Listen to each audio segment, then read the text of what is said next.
Hey guys, welcome back to the channel. In this video, I want to share some major lessons that I learned this year that, with the end of the year right around the corner, I figured that it'd be a great way to kind of reflect on the year and, you know, talk about some lessons that I learned this year that were very, very powerful and breakthroughs for me. And so, yeah, I want to do that in this video. But before we get into the video, I want to introduce myself. If you're new to my channel, my name is Amber Turner, and I am the author of You Choose Your Outfit, with outfit being the metaphor for your reality and experience. I'm also the author of the journal 365 Ways to Glow Up, and is a journal with prompted beliefs for every day to change your internal belief system. Because when it comes to changing your reality, it starts on the inside. It starts on the inside. It starts with your belief system. And so, for me, doing that every single day, because when it comes to changing your life, transforming your life, glowing up as an empowered feminine takes dedication and commitment every single day. So that's why I wanted to do that journal in the first place. Also, we have a 21-day challenge going on right now, and it's the I Am Lovable Challenge, which we are meditating on the transformational audio that I created for this challenge for 21 days. So I invite you to be a part of the challenge, and it's just something that we can share in together and actually meditate on I am lovable to get back to your true essence of I am loved, I am worthy, and I'm deserving. But all of that stems from I am lovable. Because I can go on and on about this, but it's so, so important when you realize how lovable you are.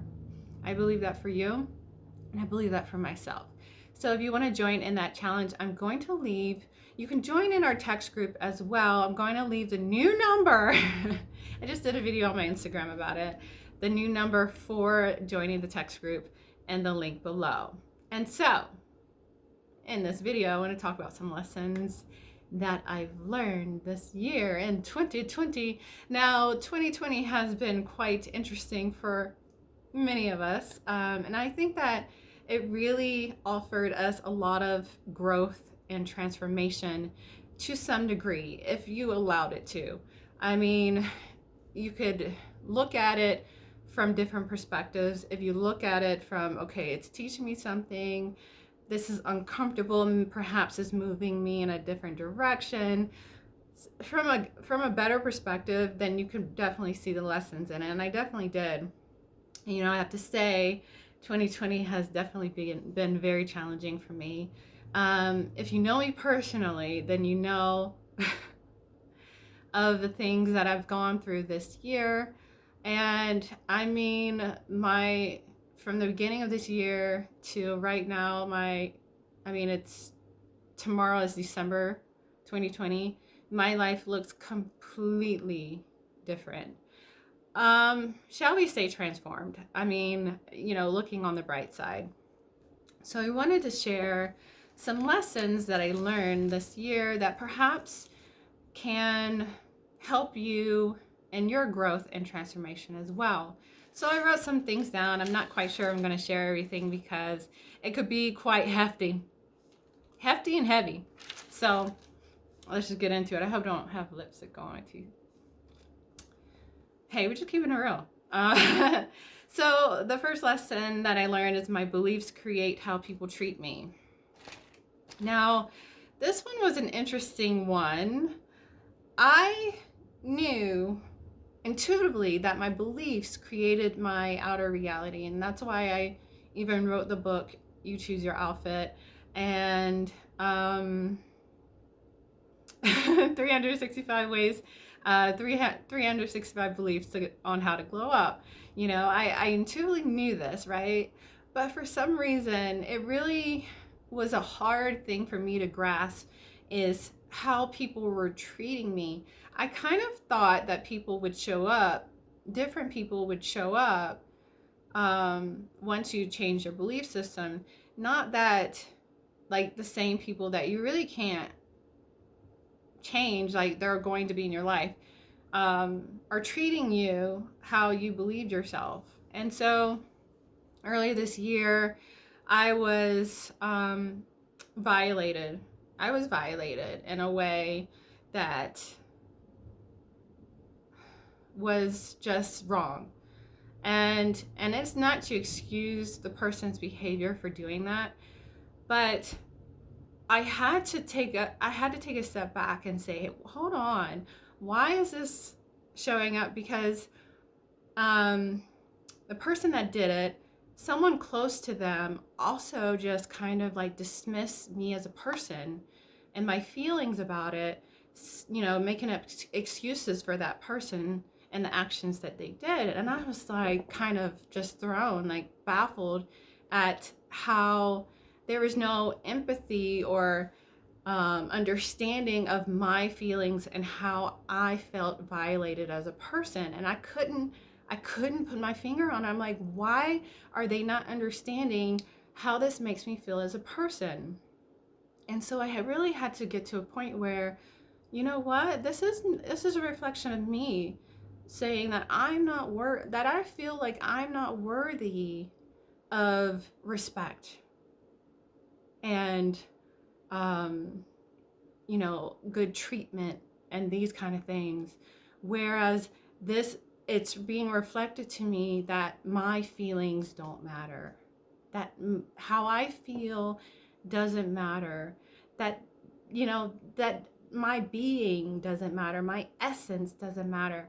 And I was like, I pondered on that for so long, and I couldn't understand why. And I really just had to take a step back and be like, and turn inward and like, hey, Amber, you need to do some healing here.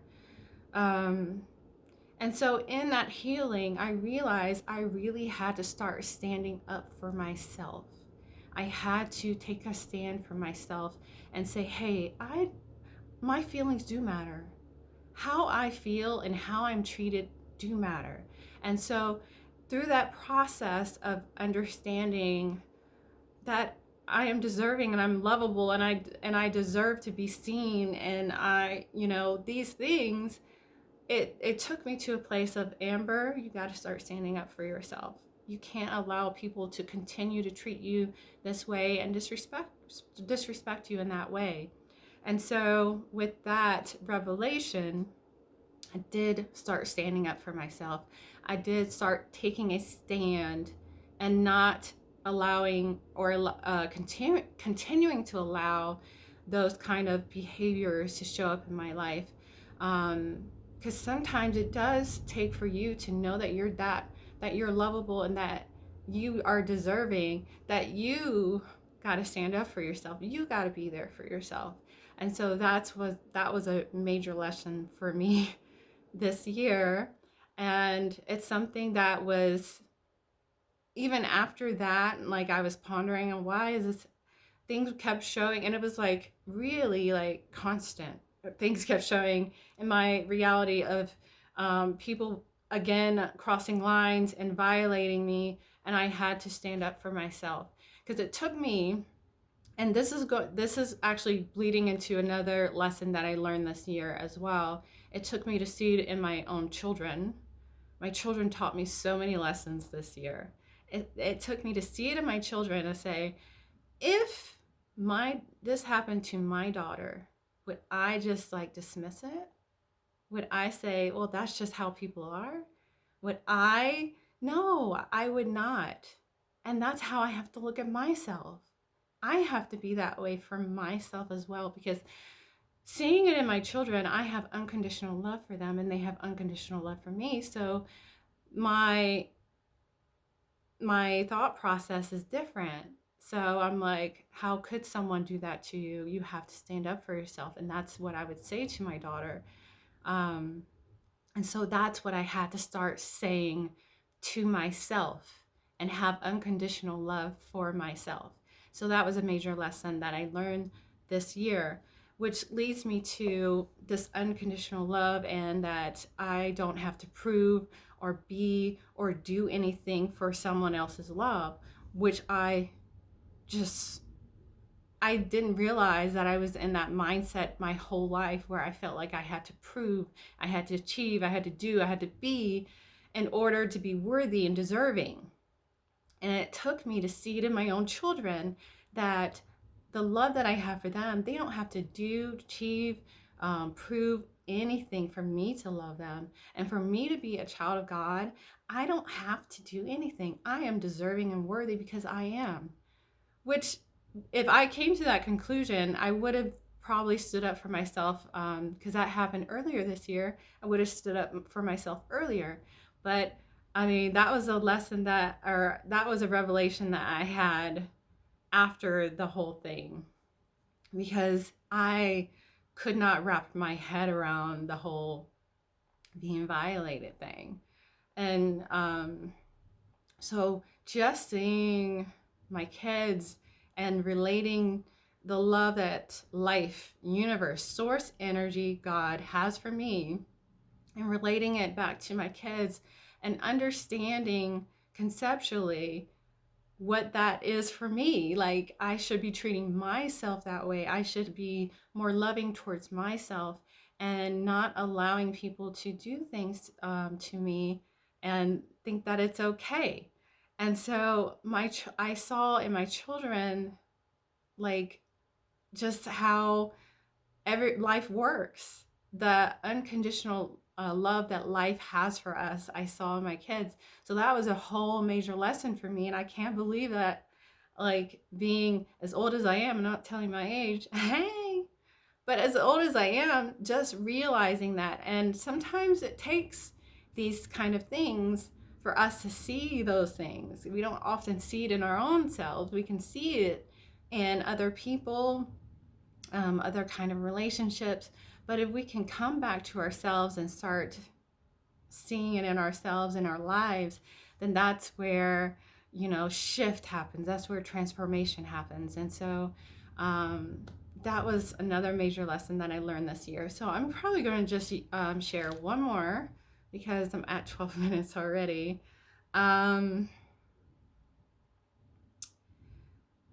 So another one that I think I learned is that to see things for what they are.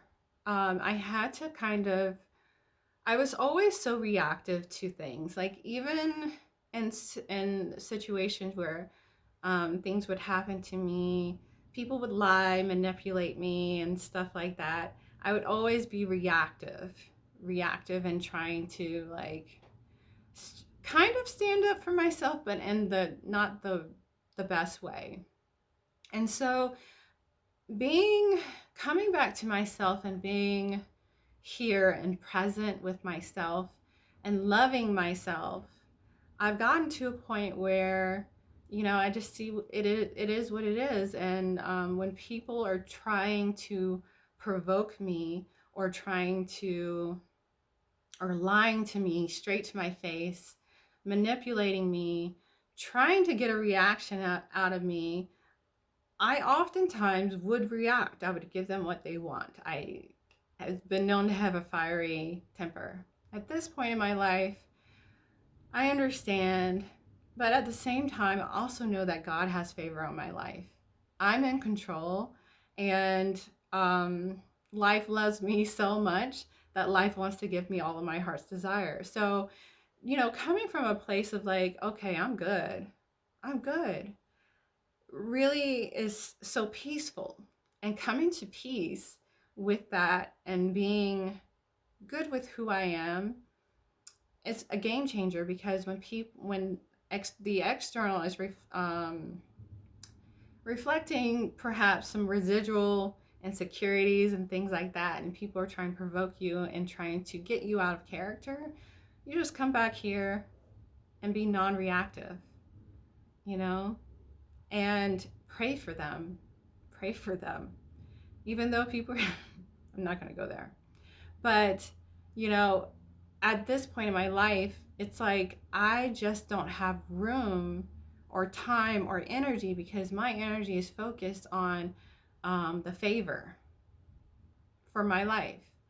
My energy is focused on that, not things that do not serve me. And so I just don't waste my energy and focus on things that are trying to get me out of character, or things like that. And so that was another major lesson for me, is just, kind of when, and not to say that I don't have times where I don't feel anxious or I have thoughts of like, I really can't believe he did that to me, you know?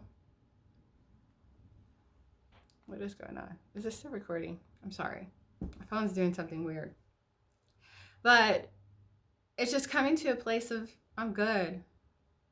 I'm good. I can't control other people. So why try to allow that to affect me and my peace? Because it's not worth it. Like, it's not worth the energy.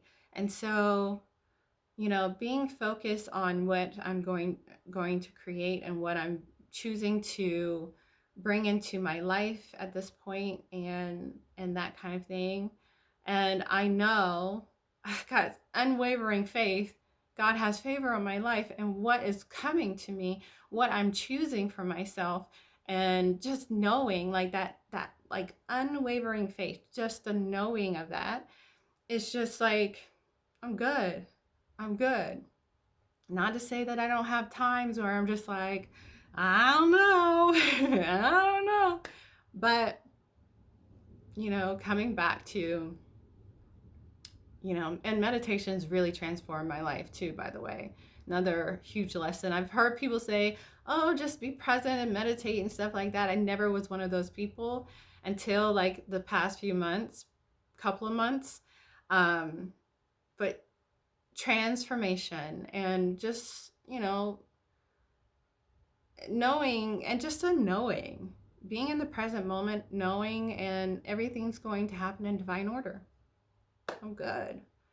And then thinking too, this is all a dream anyways. It's not that serious. I mean, when you really, really think about it, it's not that serious.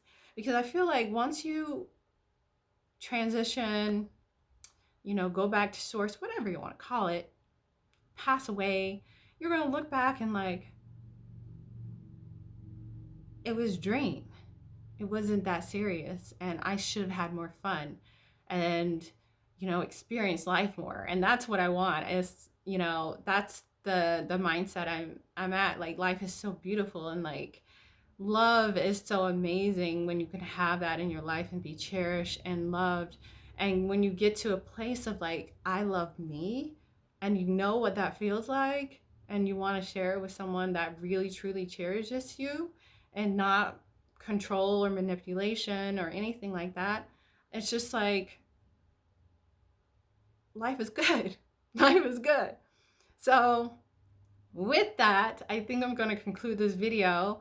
I think it's important to really, because I'm at the point, I typically do my like vision board in December at the end of the year, trying to, look to the future, build your vision and things like that. But it's also important to reflect on the year that just happened and see the lessons in it and rejoice in it.